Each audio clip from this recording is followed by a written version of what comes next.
What if you dropped a modern mind into the ancient world? Not to conquer empires, but just to run a tiny forgotten county. And what if he did it so well, so bizarrely, that the empress herself had to come shut him down, only to end up falling in love? Before we begin, if you enjoy stories like this, please follow the channel and share this. It genuinely helps this page grow and allows me to create more stories for you. So our story kicks off in this remote little place, Tanwan County. For 5 years, this county has committed the ultimate sin. It hasn't paid a single coin in taxes. Now look at this contrast. On one side, you have your typical dutiful county. Pays its taxes, follows tradition, you know the drill. But then you have Thomas's Tanwan.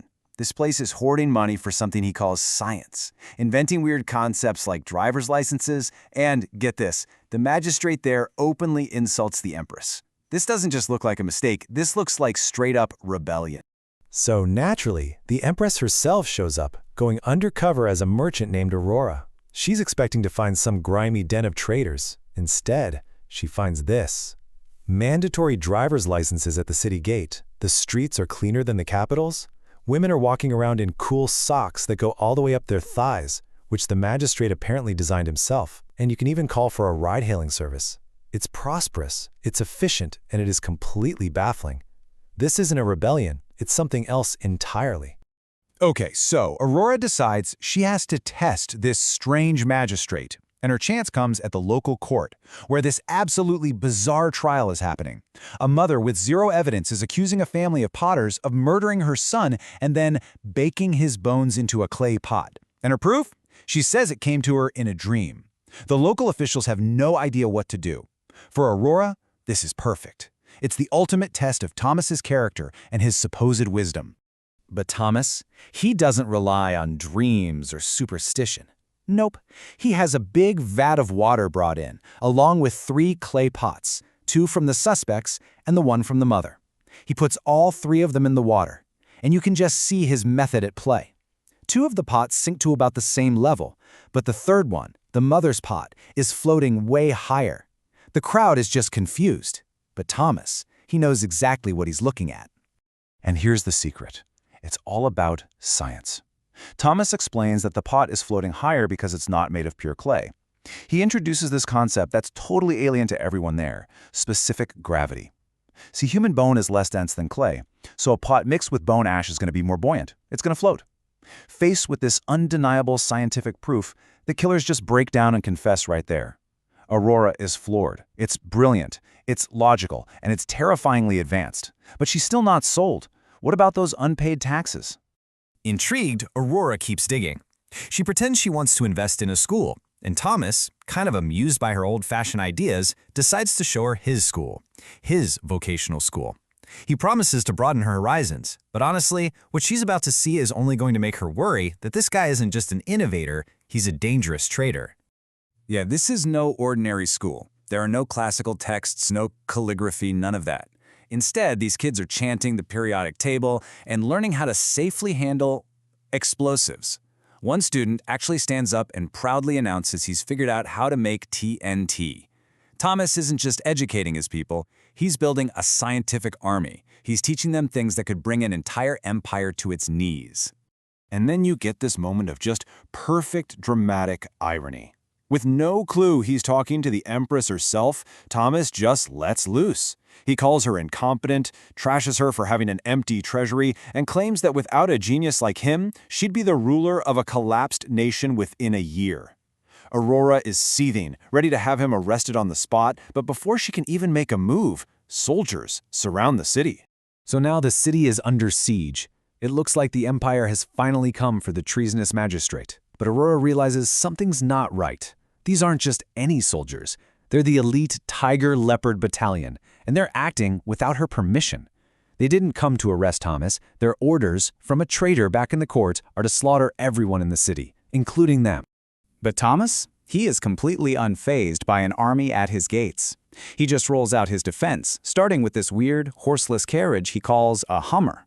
The enemy general scoffs, so Thomas calmly unveils his next invention, a sniper rifle that takes the general out from over a mile away.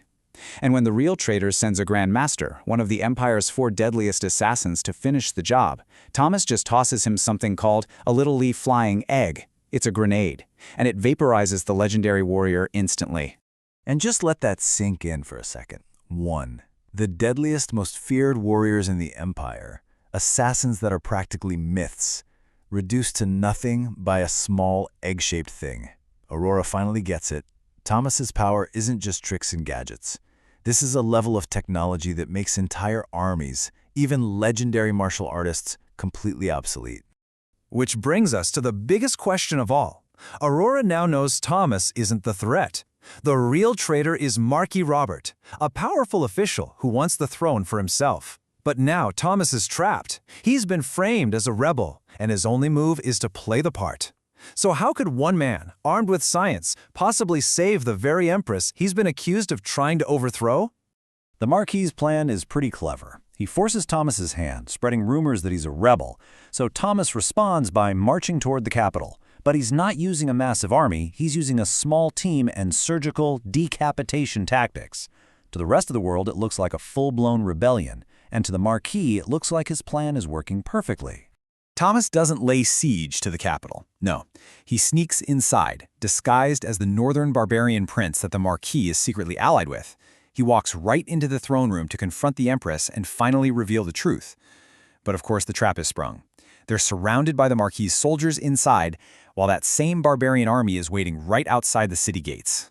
And this really shows you just how dire the situation is. I mean, look at this. They have a handful of loyal guards, the Marquis controls the palace, and a massive barbarian army is ready to storm the city.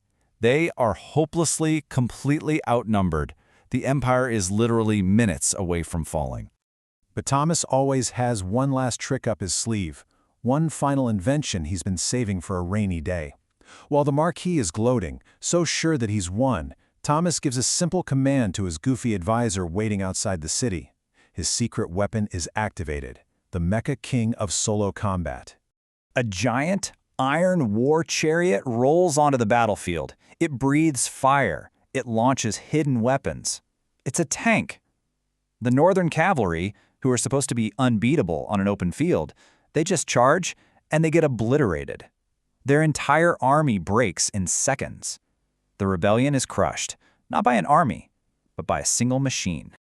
And that's the whole secret, you see. Thomas was never a rebel. He was a one-man industrial revolution, hoarding taxes not for himself, but to build the very weapons the Empire would need to survive. He insulted the Empress just to keep his distance, all while secretly preparing to save her and the nation from the real enemies within.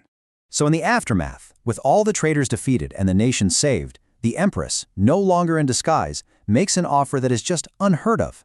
She invites Thomas, a lowly 7th-rank magistrate, to share the dragon throne and rule the entire empire with her. It's a union of ancient tradition and modern science, poised to build a whole new future. In the end, all his bizarre rules, his strange schools, his refusal to just follow tradition, none of it was treason. It was all just the building blocks for a stronger, better world. He wasn't just saving an empire, he was completely remaking it. If this story moved you or made you think differently, share it with someone who needs to hear it, and follow the channel for more stories like this.